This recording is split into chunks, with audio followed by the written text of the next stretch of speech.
Kimanjika gĩa ciringi mirioni 150 nĩkĩheanĩtwo nĩ thirikari ya bũrũri wa Italy kũhũra njeki arĩmi arĩa meyũkĩrĩirie makĩria mbeũ njĩthĩ. Project ĩno nĩ ya gũteithia youth aitũ thĩinĩ wa county mwena wa ũrĩmi nĩgetha mahote kwambĩrĩria ũrĩmi wa poultry na livestock na value chain na kuongerera value thĩinĩ wa produce cia mũgũnda.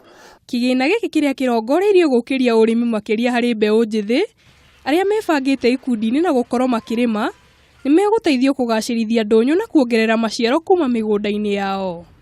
And if this first step will be successful, I'm sure you will see much more involvement of Italian authorities, Italian enterprise and Italian NGO.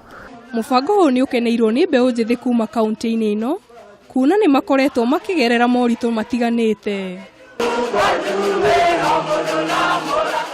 No ũboco mũno wa youth mangĩhota gwetherwo handũ mũgũnda marĩme, group FAO nĩ gũka na ihote kũmateithia mahote kũmenya kũrĩa mangĩruta mĩgũnda, mahe youth marĩme na meke technology, mamathomithie na mamahe maũndũ mothe marĩa magĩrĩire thĩinĩ wa ũrĩmi.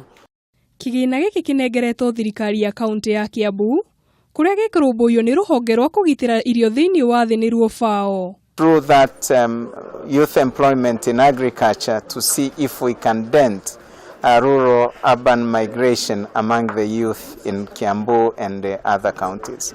Gavana wa Kiambu nĩgĩte atĩ nĩ ekũrutithia mbeca ici wĩra na ũtheri gũkũ agĩkuruhania ikundi ciothe kaunti-inĩ ĩno. Handũ-inĩ ha Kameme TV, njĩtagwo Njeri wa Njoroge.